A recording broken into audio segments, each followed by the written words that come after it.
Welcome to Leads and Leverage, Real Estate Team Leader Lounge, where success in real estate meets passion-driven leadership. I'm your host, Tyler Gibson. I'm an entrepreneur, real estate team leader, and investor, and I'm thrilled to have you join us in the ultimate hub for real estate excellence. In this exclusive lounge, we're diving deep into strategies, tactics, and stories that fuel the success of real estate teams. Whether you're a seasoned pro looking to take your leadership skills to new heights or an aspiring entrepreneur ready to build your own powerhouse team, this podcast is your go-to resource for insider insights and actionable advice. Get ready to hear from top experts, industry pioneers, and real-world achievers who are making waves in the real estate world.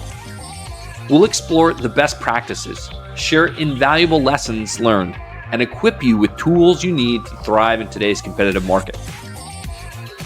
Welcome to the lounge, where leaders are made and success is earned. Come on in to the Real Estate Team Leader Lounge. Welcome to another episode of Leads and Leverage, the Team Leader Lounge. I'm so excited to have Jim Brunswick with me today.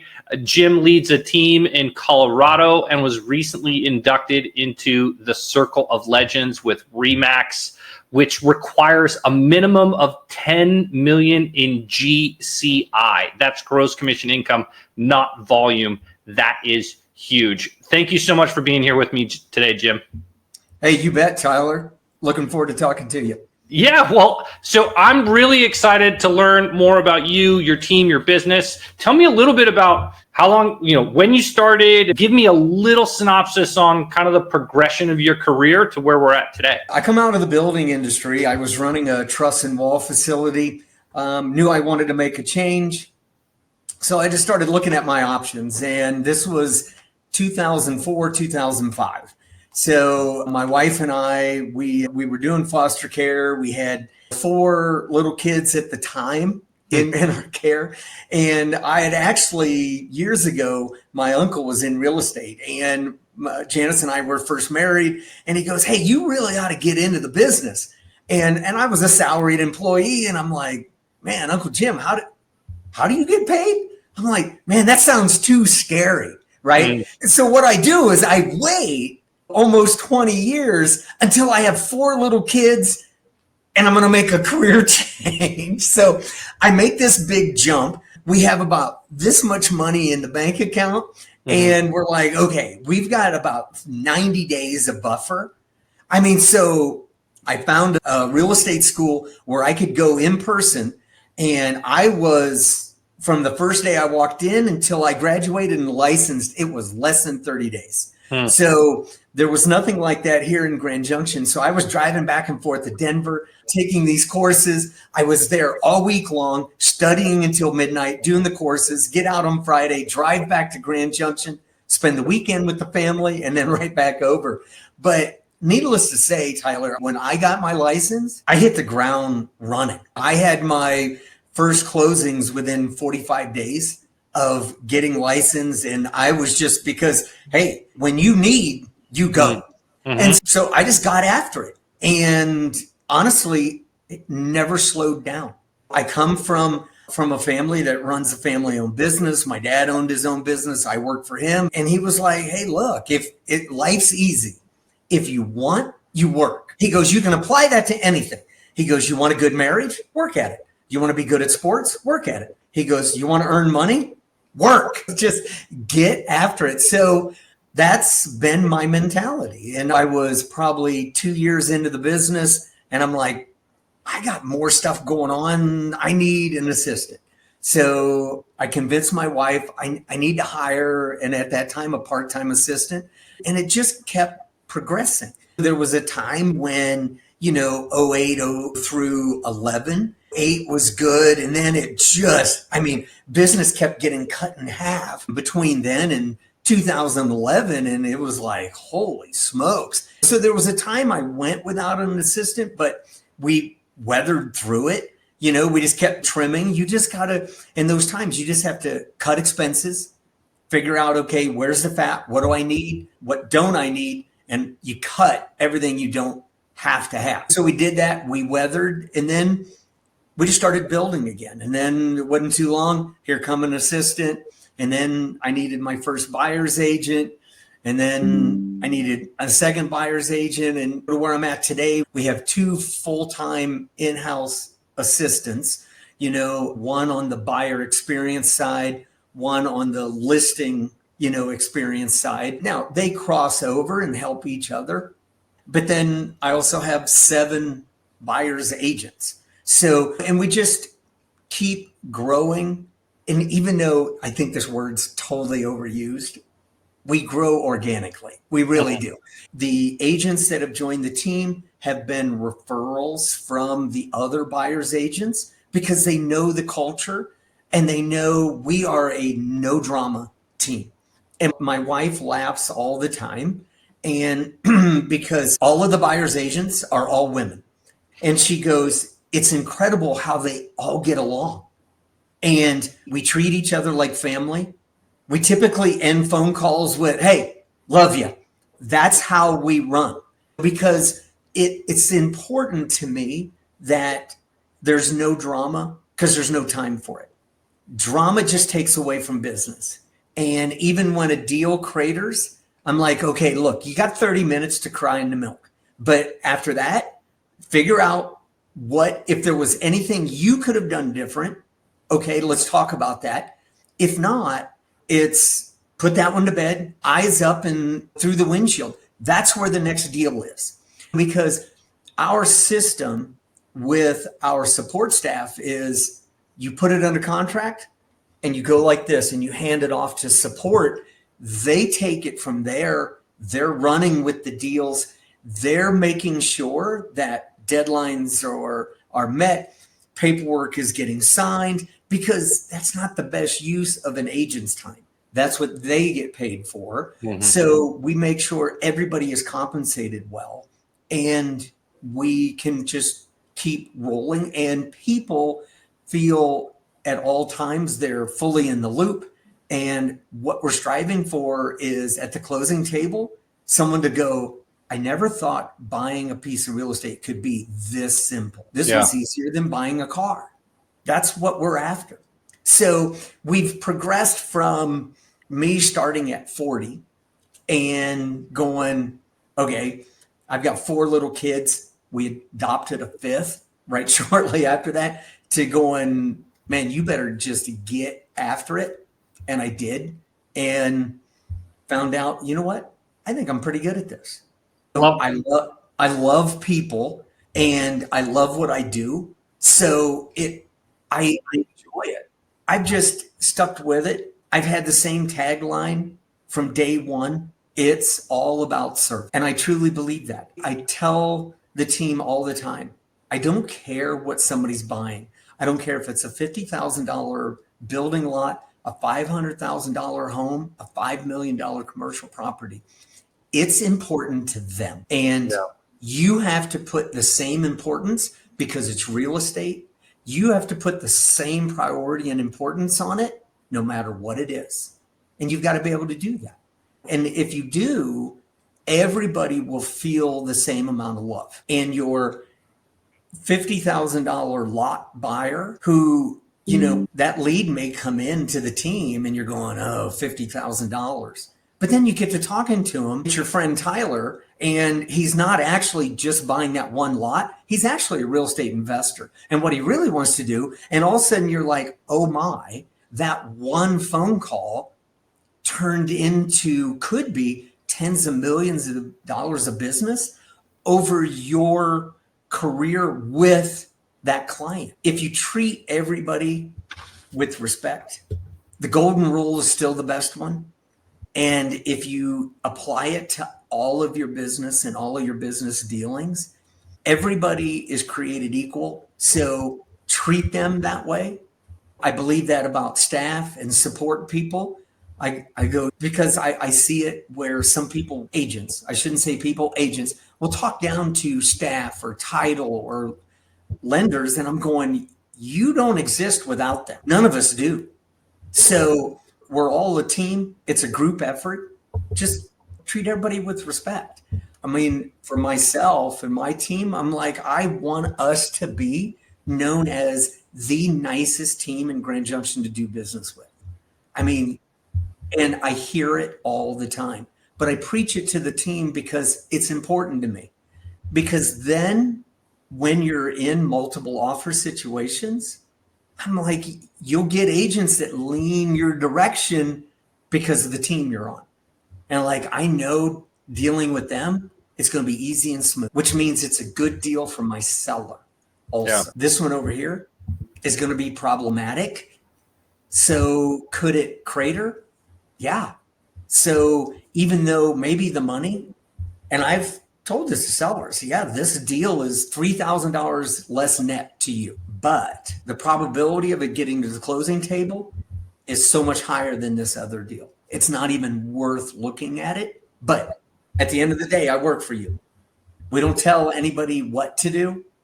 We educate and let people come make their own decision. Because when I educate you on the deal you're making a decision on, and then you make the decision, then you own it. I've never, in almost now 20 years, nobody has ever called me and said, you know, that house that you talked us into? Because I'll tell people, look, if it doesn't feel right, I go, my first rule in real estate is if you're trying to talk yourself into it, talk yourself out of it. I go, I've never met a person that was harmed by not buying a piece of real estate. Regret? Yeah, maybe. You know, going, dang it, I talked myself out of it. That really was a killer deal. Okay, that's fine, but they're not financially harmed. If your gut's telling you don't do it, then just don't do it. It's not your house. We'll find one. Don't sweat it. Yeah. So I love that. So much to unpack in the last 10 minutes, and thank you so much. But yeah, no, it's good. I want to go back to the beginning. You said you hit the ground running. You got 4 small kids. What's the first thing you did in order to start getting your business going?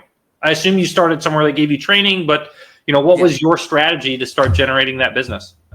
Well, the first broker I had, she was real good about the paperwork side of it, but not so good on the advertising side of it. So I jumped out there coming from a background where I'm like, okay, people need to know. Mm-hmm. So honestly, one of the first things I did, I wasn't in the business very long, and I put up my first billboard. And I was the only one in my office at that time, and I started in an ERA office. And I ended up only being there about 6-8 months. And I got a letter from one of the Remax brokers that said, hey, look, I'm looking to grow. I'd like to have a conversation. And I went and had a talk with him. And I had actually just visited with my broker.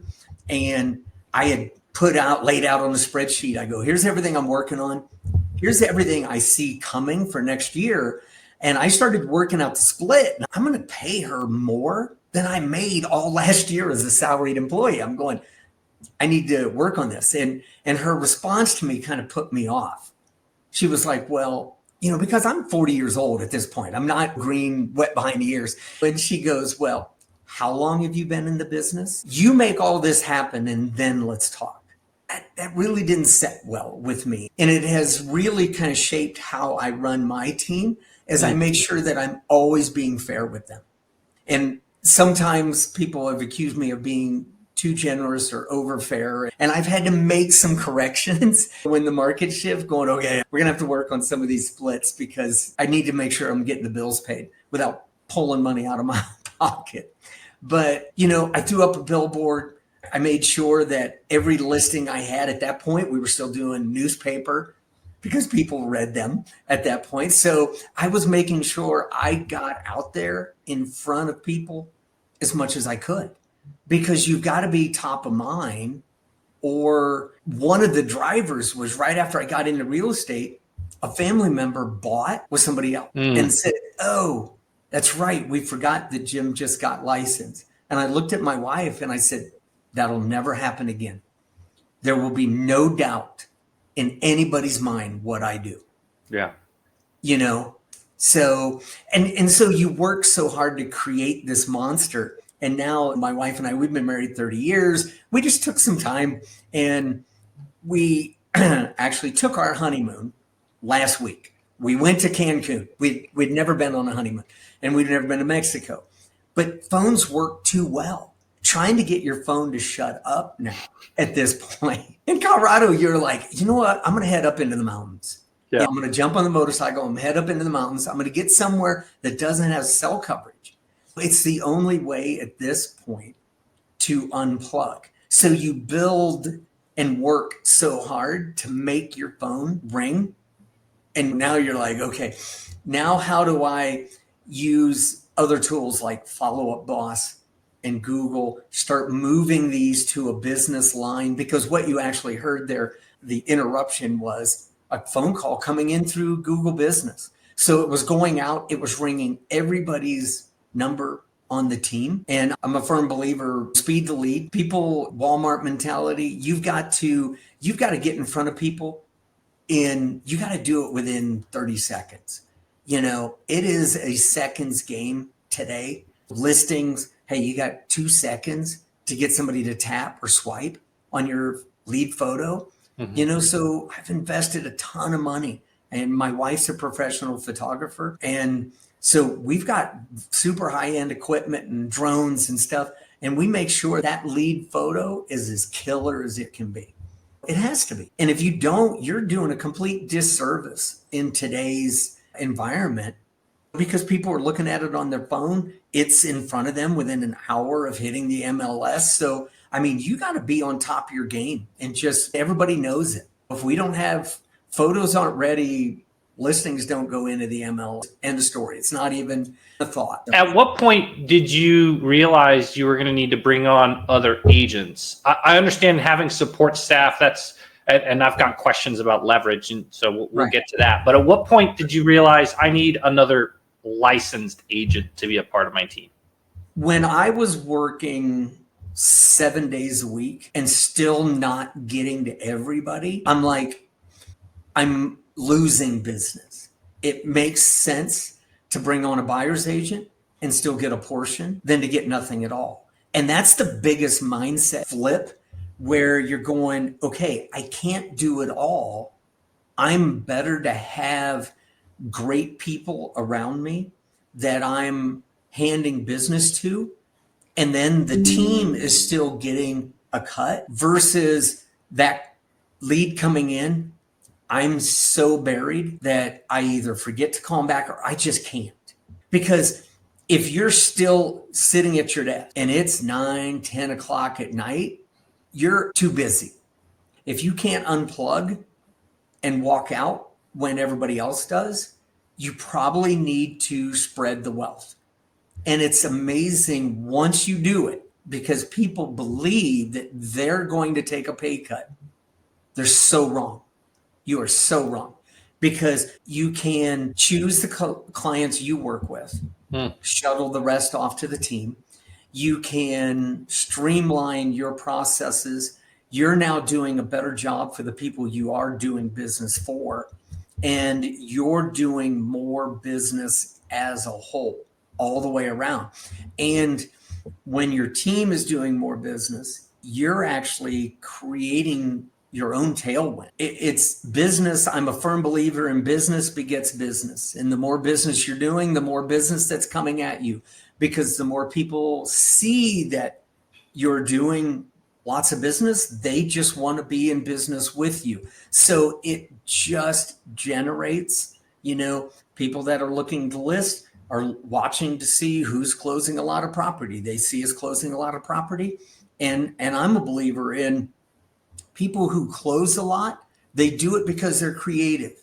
They have great systems and they're creative. They know how to get deals done. They know how to, they've got people in place to make phone calls, to get things done prior to closing, so we're not delaying things. They know how to be creative. Even if we need to, we can throw a little bit of our own commission at something to keep it together, because again, it's smarter to use some of your own, and I guess we're supposed to say compensation now.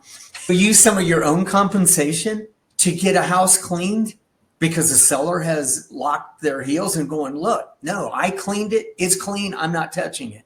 To let a deal crater and going, I'm not going to participate in that. To me, that is so short-sighted. Yeah. I have lifelong clients now that way back in the day, they just didn't have it. They couldn't do it. And I'm like, look, I'll put in the water heater. I've now bought and sold 4 or 5 properties with them because of that one action way back when. Yeah. It's amazing when you treat people that way, how you can endure them to you for life, and you just keep treating them right, and they just keep coming back. And you're like, that $1,200 water heater ended up being a net gain of $35,000, $40,000 over the lifetime with this client. You're going, that's a 40x return. Yeah. You know, if I could spend $1,200 in marketing and get 40 grand back, I would do that every day of the week. Exactly. Yeah. Right? Yep. I mean, you'd be all about it. You're hoping for a 2x, maybe a 2.5x return on your advertising dollars. Yeah. You know, so you can't overlook those little things because the return is exponential. Yeah, I love that so much. Let's talk about advertising and returns since you brought it up. Today in your business, you've got 7 buyers agents, and I'm sure you stay plenty busy. Do you have a lead generation system or a marketing system that's bringing you new people, or are you hyper dependent upon past clients and sphere of influence? What's marketing look like today? You still got the billboard? No, got rid of the billboard, but I started a relationship with Zillow about 7 years ago. Okay. And it was coming right out of that time when, man, that 11, 12, 13, when it was like, wow, everybody's just trying to keep their head afloat. Zillow's just kind of getting their feet wet. And I remember my first Zillow spend was literally $250. And I split it with a local lender. So I was on the hook for $125. And we were like, well, let's just see where it goes, see how. And at one point in 21, 22, we were nearly 60 grand a month with that. Wow. Yeah. Now, with the market change, we've scaled that back. We make adjustments. But I mean, we use that as one of our primary lead gens for buyers because let's face it, everybody out there has heard of. I even see Zillow references in movies. I'm like, these guys are doing it right. And it's a 900-pound gorilla. It is what it is. You can hate on them if you don't like them. That's fine. They're still not going anywhere. Right. And sitting on the board, I hear some of the old time agents going, oh, Zillow, this, that, or the other thing. I'm like, it is what it is. And I've tried realtor.com, quality of leads, not the same.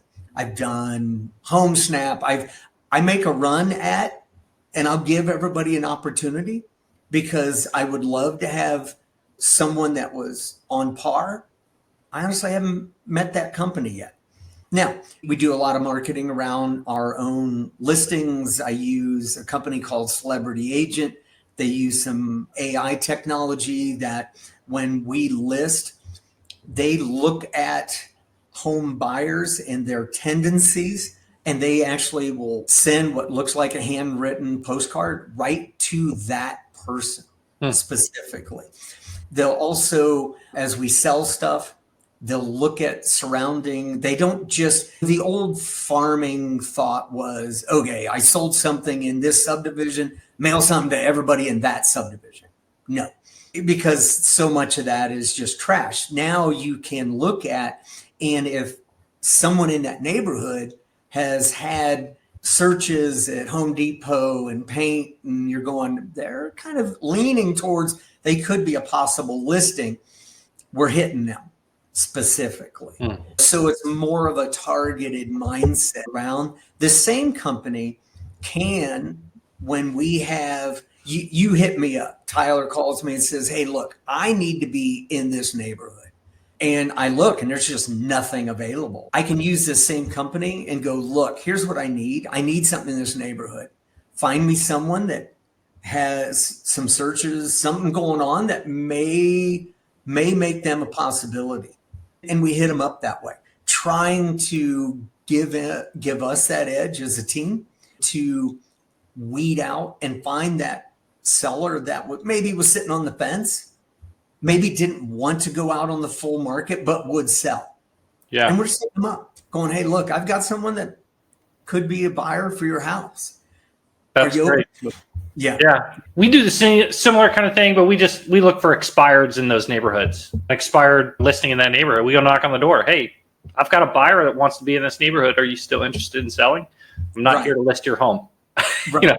Right. So, and I tell them, look, and if you want to go back to your old agent, because being on the board, I have to walk light, and we're a small medium market.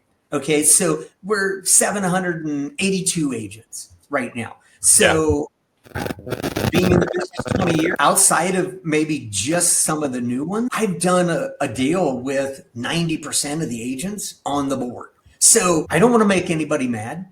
Right. I don't want to step on anybody's toes.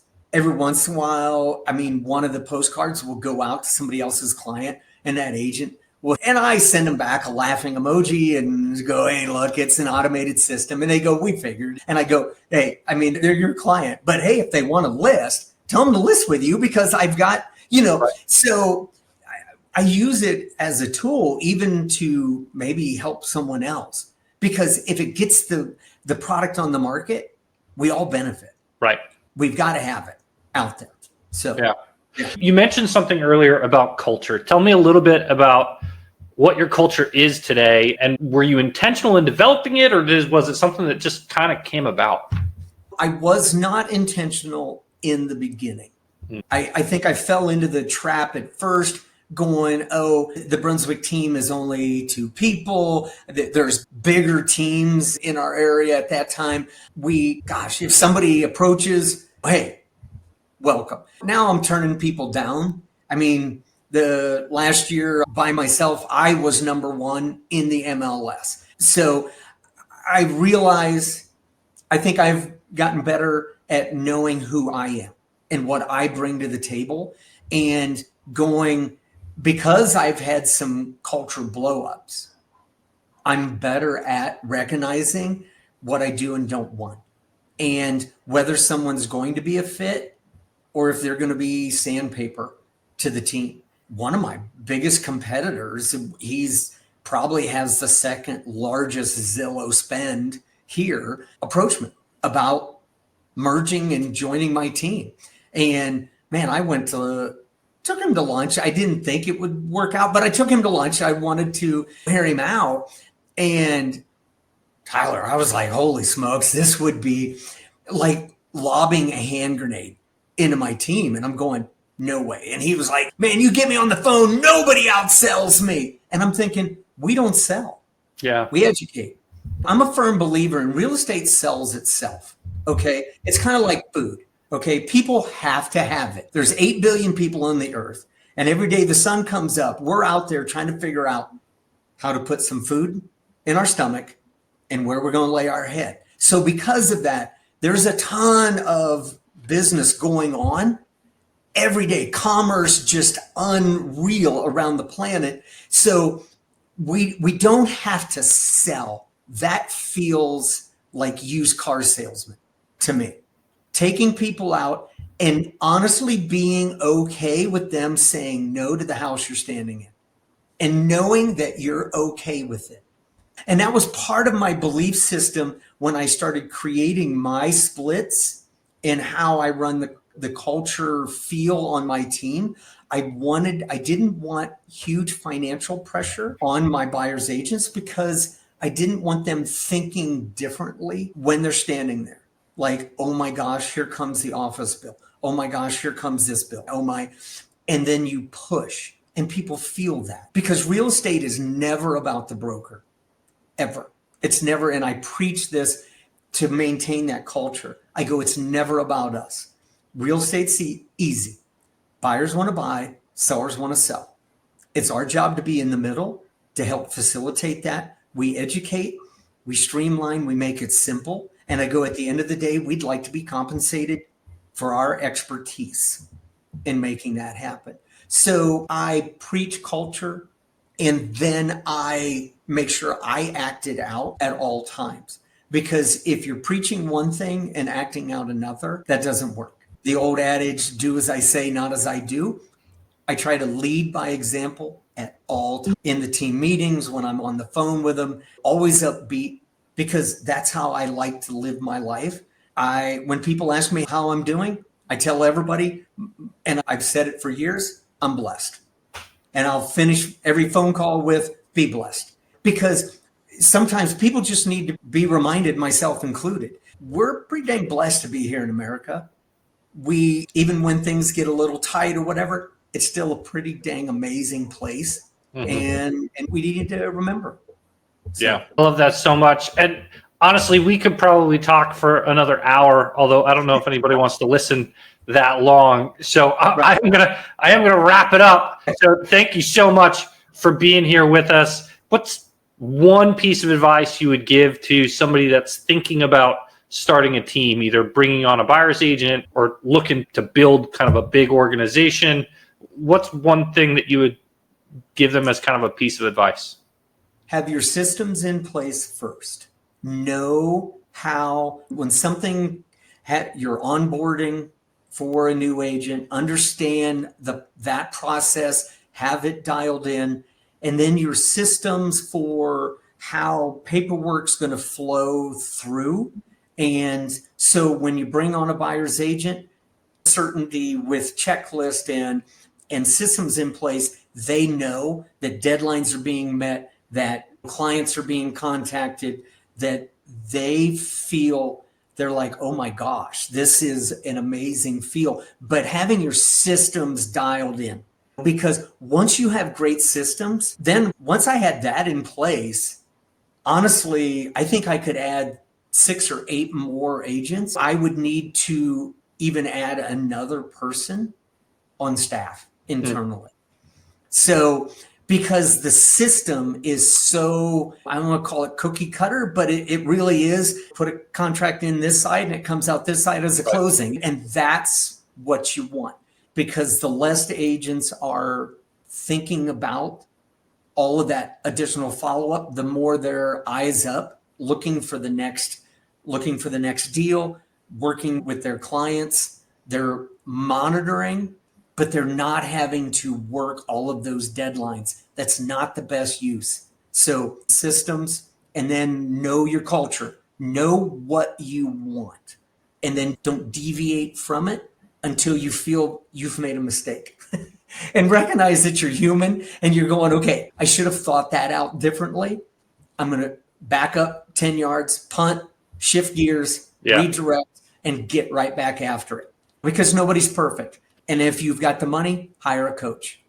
Find somebody who's already 2 or 3 levels ahead of you and see how you can get on their schedule monthly and have that conversation, because the insight and stuff that they can bring will move you along leaps and bounds, because when you're trying to create a wheel, but you've never seen the wheel, that's tough. It's a whole lot easier to take something else that somebody else has created and rework it to fit your system than to stare at a blank page and go, how do I come up with a team agreement from scratch? Yeah. Wow.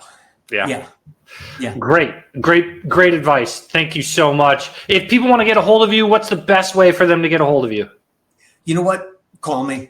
My phone's on me. If I'm alive and awake, my phone is on me. 970-640-4322. Awesome. Thanks again so much, Jim, for being here with us. And thanks for all of you for tuning in today to another episode of Leads and Leverage, the Team Leader Lounge. Catch you all next time. And that's a wrap for today's episode of Leads and Leverage. I hope you found our conversation insightful and actionable. Remember, success in real estate is not just about transactions. It's about the relationships you build, the teams you lead, and the impact you make in the lives of others. If you enjoyed today's episode and want to stay connected with our community of real estate leaders and entrepreneurs, be sure to subscribe to the podcast and leave us a review. Your feedback helps us bring you more valuable content and guests. Don't forget to visit our website, gpghome.com/leads and leverage for additional resources, show notes, and exclusive updates. You can also follow me on Instagram at @real_Tyler Gibson to join the conversation and connect with like-minded individuals. See you next week.